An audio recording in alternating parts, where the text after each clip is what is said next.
papunta kami ngayon sa ano, i-distribute natin yung donation galing sa One Nation. So, ang driver ko ngayon si Jason. Ang driver natin si Jason. Okay. Siya naman yung magiging cameraman mamaya. Kaya, samahan nyo kami sa aming biyahe.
po kami ngayon sa Fajardo para po ibigay yung donation from One Nation Charity at para po maibigay kay Miss Santiago kung saan nga po yung asawa ni Sir Romel na binigyan natin ng tulong, and ito po kasama po natin pa rin Jason. Okay.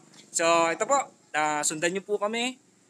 Pupuntahan po namin si Miss Santiago at si Sir Romel. Bye. So, hanapin lang namin yung area kung saan banda dito. Kaya babalikan namin kayo mamaya. Guys, ito na yung papunta na kami na Lamay.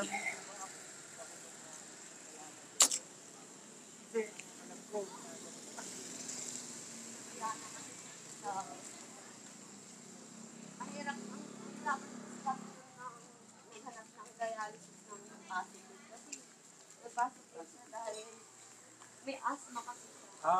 Parang sa tatay ko, ganun ginawa. May asthma kasi siya. Kasi natubigan kasi yung bagan. Kaya nagkaroon ng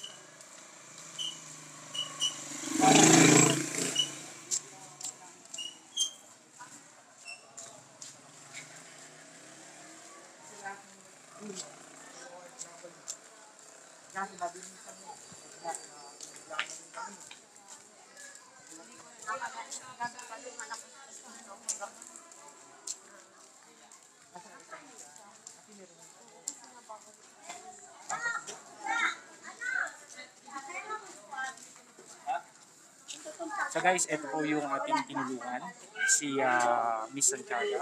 So ngayon pupuntahan po natin si Sir Romel, kung saan nga po mapupunta yung ating mga idonate para po sa kanya. Tara.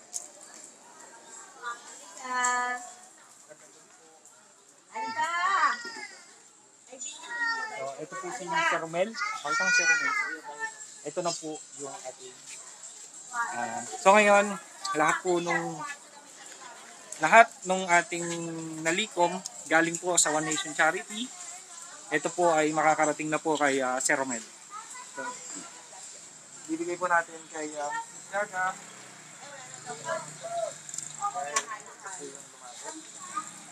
So, ma'am, ito yung ito yung galing sa One Nation Charity, guys. Ayan. So, ibibigay na natin kay Ma'am Santiago. Yan. Konting tulong na galing sa One Nation Charity.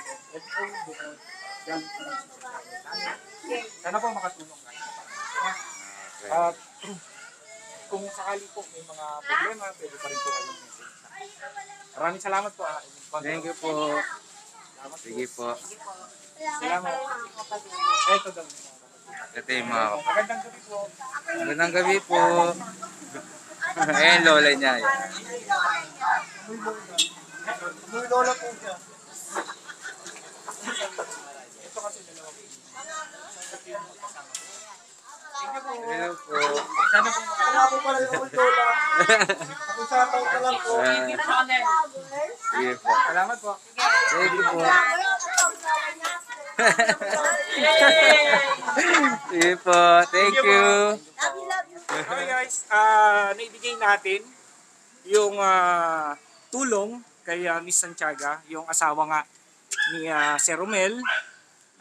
Nakita naman natin ano. So kaya pala siya, binurol siya pero nakakremate na dahil yun nga po, nag-positive po dahil bawal nga tayo maglamay or magburol ng positive.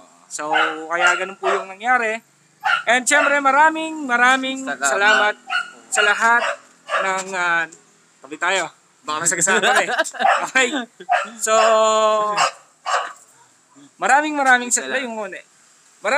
salamat no sa lahat ng tumulong mag-donate. At thank you so much sa lahat pa ng OFW na tumulong para kay Sir Romel. Saludo po kami sa inyo at malaking tulong po yung naibigay natin kay Miss Santiago sa kanyang, mayroon po kasi siyang anak na isang babae. So maraming salamat. Hanggang sa susunod ulit. Wag po sa inyo. Wag po sana kayong magsawa na tumulong din sa ating mga kapwa kapag meron po tayo mga sakuna, mga ganitong pangyayari na talagang kailangan natin itulong sa ating kapwa. Hanggat meron, hanggat kaya, tutulong tayo. Maraming salamat. Sa And lahat, God guys, bless po. gusto namin magpasalamat sa lahat ng nag-donate para po dun sa ating hininga ng tulong, no, na si Sir Romel Abrera, na yun nga po sa di inaasahan, medyo nalungkot din nga ako dahil siya po ay pumanaw na.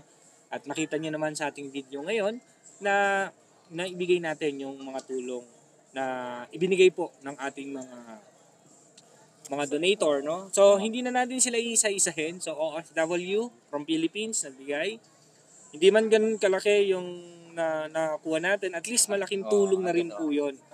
Dahil 5 pesos, isipin nyo, 5 pesos guys na GCash, malaki naging tulong nito para doon sa kay Sir Romel Abrera. And para naman po doon sa nanay ni Risa Rios. Okay? Ayan, yun naman yung susunod nating ibibigay. So papadala natin yun through GCash lang din. Ajigas lang. Oo, kasi dahil malayo yun, sa Oo. Bohol yun, hindi natin kayang puntahan. So antayin nyo na lang po yan, ilalabas namin ni Jason yung videos nun, maiksi lang, at least mapakita natin na naibigay. Kaya mas lalo siyang hindi ganun ka-boom dahil dalawa po yung tinulungan natin. So maraming salamat po sa inyo Basta wag lahat. silang magsawang tumulong. Kahit onting onting bagay lang. Malaki ng big deal na sa kanila yon. Malaking tulong na para sa kanila. So yun, na-distribute natin, and maraming salamat sa lahat. Kasi hindi lang po kami yung nakakatulong, kami lang po yung nagiging daan Madaan. para po makatulong tayo dun sa mga taong yan. That's right. So, ginagawa na natin yan since from the start ni the BF4 Reunite, and sa dating Kabergs pa namin na team, from Team Kabergs to One Nation Family, One Nation Charity. At tuloy-tuloy po yan, hindi po yung mawawala sa amin hanggat merong lumalapit at lehitimong humihingi ng tulong, hindi scam. So tutulungan po natin yan. Okay? Maraming salamat sa inyo lahat guys. Thank you, Thank you, guys. and God bless po sa atin lahat.